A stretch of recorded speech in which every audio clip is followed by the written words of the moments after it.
Hi. Today, 3 or more mistakes I've made with raised beds. Right, Andy? Oh, well. It just makes you smile, you know?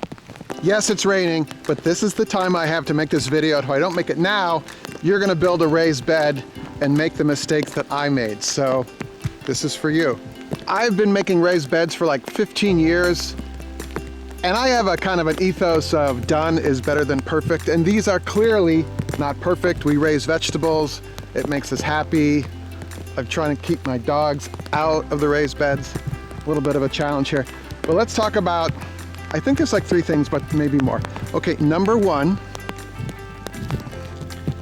is grass. I get grass growing in my raised beds, and it drives me crazy. I mean, this is early spring, so there's not a lot, but you can see right here, that's gonna become a tall grass plant, right? And the mistake I made was when I put in the raised beds, I put them right up to the grass. I mean, I laid down inside the bed, I laid down cardboard to kill the grass that's in the raised bed, but grass will go right underneath, you know, right into my bed. Not fun. I mean, under this hoop house, the hoop house grass is very happy. And when you pull that out, if you don't get the whole root, it's just gonna come back. What was that? What was that? Andy. Sometimes she gives me a big kiss.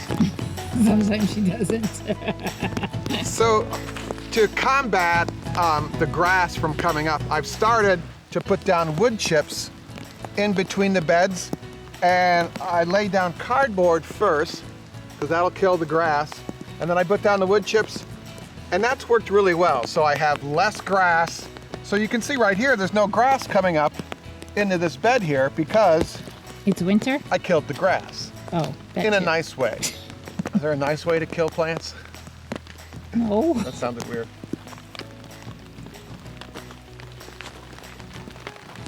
So I've made some progress here. I have a giant pile of wood chips over there. I just have to make them levitate over here and drop down. But that'll cut down on the grass. That's my universal symbol for grass growing up into your raised bed. Let me know your problems. Maybe we can help each other in the comments. Not all your problems. Oh yeah. Where's your dog? She's in my compost pile. Spike, come. Come on. She's a rocket ship. Come here. Come right here. Great training, huh? But we happen to be at our next topic, and that is to make your beds a fixed distance on the outside edges. What? When I first made them, I was like, well, you know, we'll make them 4 feet, whatever, it doesn't matter. But a lot of like weed control fabric or floating row cover comes in a 4-foot width or a 6-foot width. And that way, if you've got 4 foot on the outside, you could lay down some sort of material and it goes all the way over the edge. Got it. If the 4 foot is if the 4 foot is the inside width instead of the outside width, it doesn't always work. It's like queen size sheets and standard sheets. Yeah, so think about what you're going to do and then make the bed that width. I like 4 foot because I can reach it almost all the way across the bed. Like if I'm here, I can reach almost all the way across. So that works. You know what doesn't work? What?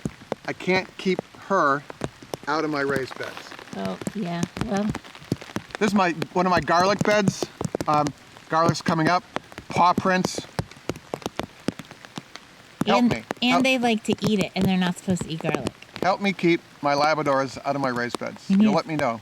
I'll let you know. You need a fence. Oh, it's one more thing to do.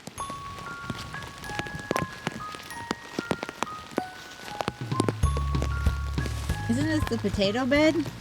Well, it was the potato bed last year. This year, it's the garlic bed. And just to show you my kind of ethos of done is better than perfect, these boards were all worn out raised bed boards from the vegetable garden. And I dumped them in the back. Out.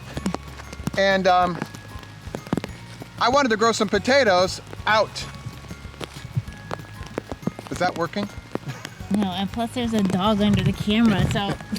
So last fall I planted garlic in here. But my point here is these are rotty old pieces of wood, and I just kind of put them together with some drywall screws, you know, nothing waterproofy screws or anything. It's held together for 2 years and I've grown potatoes and garlic. Oh, we have a potato harvest video.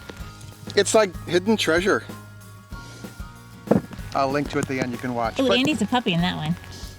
So you don't really want to promote your dogs playing in your raised beds, because then when they get to be adults, they just keep doing it. But my point here is that you can have kind of pretty ratty looking wood and you can build a raised bed. It doesn't have to be perfect because the plants don't know that it's a beautiful raised bed. It's just their soil and they're growing, you know? How about those neighbors? Well, I do have a neighbor that's particular about how things look. And my yard doesn't look that way. No, it doesn't. I love him anyway. He is a dear friend.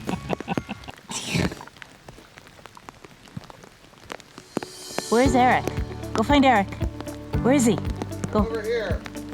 Come on.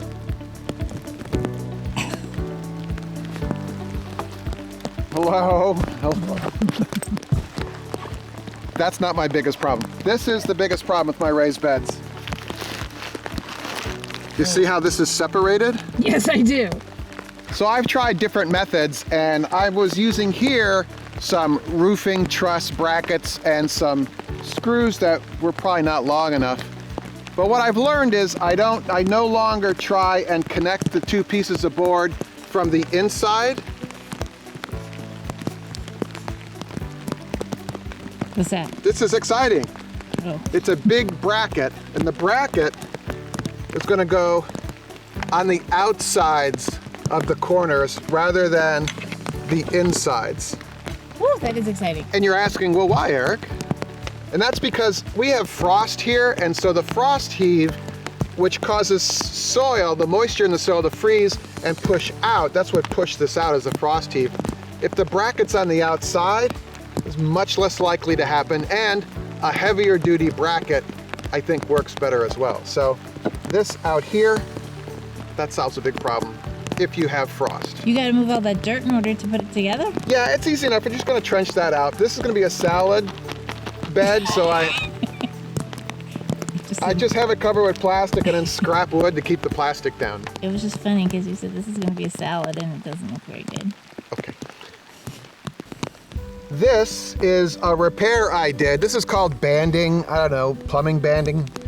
But when your bed kind of bursts apart because you didn't 15 years later realize you should use these big outside brackets, and she's eating the grass. Instead of putting this out here, you know, the inside bracket is bursting, so I've got banding here to keep the bed from exploding. But in the future, we're gonna use these. Explosion proof. You wanna spend some more time together? You wanna build a raised bed? Well, maybe you do, not the camera operator. Right here, some more videos, building raised beds. Make less mistakes. Fewer. Make more vegetables. More. See you right there.